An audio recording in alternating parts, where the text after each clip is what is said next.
നമുക്കൊപ്പം സംഗീത നിരൂപകനായ രവി മേനോൻ ടെലിഫോൺ ലൈനിൽ ചേരുന്നുണ്ട്. ശ്രീ രവി മേനോൻ, ഇനിയില്ല ആ സ്വരമാധുര്യം, പക്ഷേ എത്രയോ ഗാനങ്ങൾ, അതും ഈ പറഞ്ഞതുപോലെ പല ശബ്ദങ്ങളിൽ പല ഭാവങ്ങളിൽ നമുക്ക് സമ്മാനിച്ച് നമ്മുടെ മനസ്സിൽ ഉറപ്പിച്ചു വെച്ചാണ് മടക്കം. അതെ, വിശ്വസിക്കാൻ പറ്റാത്ത ഒരു വാർത്തയാണ് ഒരിക്കലും. കാരണം അവര് കുറച്ച് ദിവസം മുമ്പ് മംഗലാപുരത്ത് പോയിരുന്നു. സുഹൃത്തിന്റെ വീട്ടിലാണ് താമസിച്ചിരുന്നത്. ആ സമയത്ത് അദ്ദേഹമായിട്ട് ചേർന്നെടുത്ത ഫോട്ടോസൊക്കെ ഞാൻ കണ്ടിരുന്നു. അപ്പൊ ഇത്രയും പെട്ടെന്ന് ഒരു വിയോഗം ഉണ്ടാവുമെന്ന് നമ്മൾ പ്രതീക്ഷിക്കുന്നില്ല. പിന്നെ ഒരിക്കലും ഈ വിയോഗം എനിക്ക് തോന്നുന്നു ആത്യന്തികമായിട്ടൊരു വിയോഗമല്ല. കാരണം ജാനകിയമ്മ നമുക്കൊപ്പം ജീവിച്ചുകൊണ്ടേയിരിക്കും.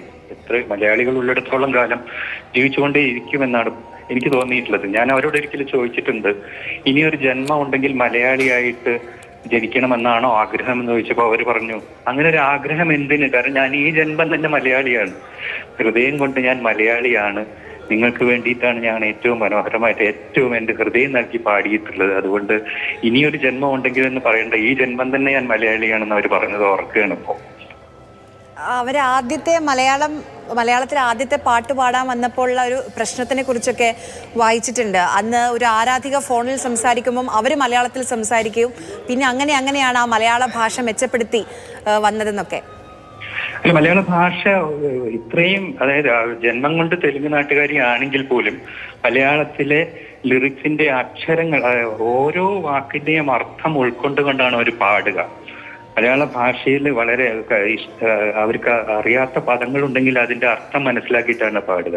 അപ്പൊ ആദ്യം പാടിയത് മിന്നുന്നതെല്ലാം പൊന്നല്ല എന്ന് പറയുന്ന സിനിമയിലാണെങ്കിൽ പോലും ആദ്യമായിട്ട് അവരുടെ ഒരു ഹിറ്റ് പാട്ട് എന്ന് പറയുന്ന മൂടുപടത്തിലെ തളിർത്തക്കിനാക്കളാണ്. ബാബുരാജുമായിട്ടുള്ള അവരുടെ സംഗമം വളരെ മാന്ത്രികമായിട്ടുള്ള ഒരു കോമ്പിനേഷൻ ആയിരുന്നു ബാബുരാജ് ജാനകി.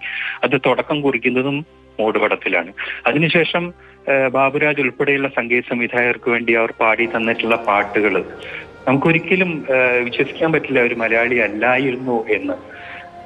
തീർച്ചയായിട്ടും എനിക്ക് ഈ അവസരത്തിൽ എന്താണ് പറയേണ്ടതെന്ന് അറിയുക. കാരണം അവരുമായിട്ട് വളരെ വലിയൊരു ആത്മബന്ധം ഉണ്ടായിരുന്നു. തീർച്ചയായിട്ടും എന്നെ പോലെ ധാരാളം മലയാളികൾ, അവരെ കണ്ടിട്ടില്ലാത്തവർ പോലും അവരുടെ സ്വന്തം കുടുംബത്തിലെ അംഗത്തെ പോലെ കാണുന്ന ആളുകളായിരിക്കും മലയാളികൾ. അപ്പൊ തീർച്ചയായിട്ടും ആ നഷ്ടം എത്രയാണെന്ന് നമുക്ക് ഊഹിക്കാൻ പറ്റും. മനസ്സിലായി. ആ സംസാരിക്കുമ്പം വാക്കുകൾ ഇടറുന്നതിൽ തന്നെ വ്യക്തമാണ് എത്രത്തോളം വിശ്വസിക്കാൻ കഴിയാത്തൊരു വാർത്തയാണ് ഇതെന്ന്. ഈ പറഞ്ഞതുപോലെ എസ് ജാനകി എന്നുള്ള ഗായികയല്ല, എല്ലാവർക്കും പ്രായഭേദമന്യേ ജാനകി അമ്മയായിരുന്നു. ആ ഗാനങ്ങൾ എന്നും മനസ്സിലുണ്ടാകും. സ്വർണ്ണമുകിലൊക്കെ ഒരിക്കലും മലയാളി മറക്കില്ല. അങ്ങനെ മലയാളിയുടെ മനസ്സിൽ ഇടം പിടിച്ച എത്രയോ ഗാനങ്ങളുണ്ട്.